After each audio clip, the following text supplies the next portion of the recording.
1820 সালের 26 সেপ্টেম্বর মেদিনীপুর জেলার বীরসিংহ গ্রামে এক শিশুপুত্র জন্ম নিলেন। পিতা ঠাকুরদাস আর মাতা ভগবতী দেবীর চোখের মনি সেই ছেলেটির নাম রাখা হলো ঈশ্বরচন্দ্র। ছোট্ট ঈশ্বরের জানার তৃষ্ণা ছিল অদম্য। কলকাতার রাস্তার মাইলফলকে ইংরেজি সংখ্যাগুলো দেখে নিজেই সে ইংরেজি বর্ণমালা ও সংখ্যা শিখে নিয়েছিল। সেই ছেলেটি পরবর্তীতে হয়ে উঠলেন বাংলার নবজাগরণের এক প্রধান কারিগর, পণ্ডিত ঈশ্বরচন্দ্র বিদ্যাসাগর। কিন্তু বিদ্যাসাগরের এই যাত্রাটি কেবল পড়াশোনার নয়, ছিল এক দীর্ঘ লড়াইয়ের। 1839 সালে ঈশ্বরচন্দ্রকে বিদ্যাসাগর উপাধি দেয় সংস্কৃত কলেজের শিক্ষকেরা। অবশ্য তিনি স্বাক্ষর করতেন ঈশ্বরচন্দ্র বন্দ্যোপাধ্যায় নামে। যখন তাকে বিদ্যাসাগর উপাধি দেওয়া হয় তখন তার বয়স মাত্র 19। তারপর 1841 সালে দেবনাগরী হরফে তাকে একটা প্রশংসাপত্র দেওয়া হয়। পড়াশোনা শেষে ঈশ্বরচন্দ্র বিদ্যাসাগর ফোর্ট উইলিয়াম কলেজের প্রধান পণ্ডিত হলেন। তখন তিনি দেখলেন বাংলা ভাষা যেন তখনও অপরিণত। তিনি ঠিক করলেন ভাষাটাকে মানুষের মনের মতো করে গড়তে হবে। 1847 সালে তিনি অনুবাদ করলেন লল্লুলালের হিন্দি বই বেতাল 25, যা বাংলায় নাম পেল বেতাল পঞ্চবিংশতি। এটি তার প্রথম প্রকাশিত গ্রন্থ। এই বইটির সবচেয়ে বড় বিপ্লব ছিল জ্যোতিচিহ্নের ব্যবহার। নারী কমা বা সেমিকোলন দিয়ে বাক্যকে সাজিয়ে তিনি বাংলা গদ্যকে যে সহজ পাঠ্য রূপ দিলেন তা দেখে সবাই তো অবাক। এরপর তিনি বিশ্ব সাহিত্যের দরজায় কড়া নাড়লেন। রবার্ট ও উইলিয়াম চ্যাম্বার্সের বায়োগ্রাফিস পড়ে তিনি মুগ্ধ হলেন। আর তাই 1839 সালে তিনি লিখে ফেললেন জীবনচরিত, যেখানে তিনি বিশ্ববিখ্যাত সব মনীষীদের জীবনী তুলে ধরলেন বাঙালির কাছে। তিনি বুঝতে পেরেছিলেন বাঙালির ইতিহাস জানতে হলে নিজের শিকড় জানা জরুরি। তাই মার্শম্যানের হিস্ট্রি অফ বেঙ্গল বইটির অনুবাদ করলেন বাংলার ইতিহাস নামে।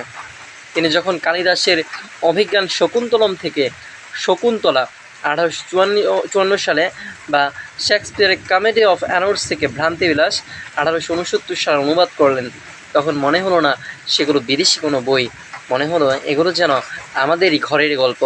আর করুণ রসের শিখরে পৌঁছালেন যখন লিখলেন ভবভূতির উত্তর রামচরিত অবলম্বনে সীতার বনবাস 1860 সালে। বিদ্যাসাগরের সাহিত্য তো ছিলই, কিন্তু তার হৃদয়ের বিশালতা ফুটে উঠল সমাজ সংস্কারের কাজে। 1855 সালের কথা।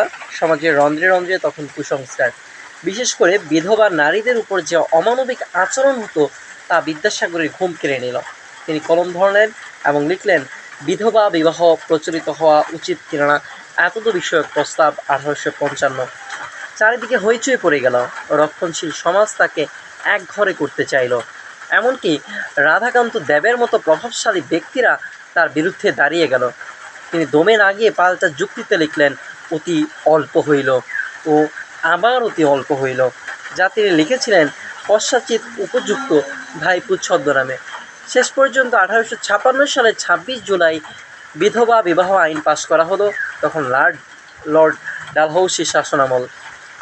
এটা কি কেবল আইন ছিল? না, এটা ছিল এক শৃঙ্খল ভাঙার জয়গান। বিদ্যাসাগর জানতেন শিক্ষার বীজ বনে দিতে হয় একদম শৈশবে। তাই তিনি 1855 সালে লিখলেন বর্ণ পরিচয়, যা আজও বর্ণমালার প্রথম পাঠ। শিশুদের নীতিশিক্ষার জন্য তিনি লিখলেন বোধোদয় 1851 এবং কথামালা লিখলেন 1856 সালে। অন্যদিকে সংস্কৃত কলেজের অধ্যক্ষ হিসেবে তিনি ছিলেন এক অভিভাবক। তার পৈতৃক পদবী বন্দ্যোপাধ্যায় হলেও তিনি স্বাক্ষর করতেন ঈশ্বরচন্দ্র শর্মা নামে, কারণ তিনি ছিলেন জাতপাতের ঊর্ধ্বে। 1850 সালে তিনি সর্বশুভকরী পত্রিকার মাধ্যমে মানুষের সচেতনতা বাড়াতেও কাজ করেছেন।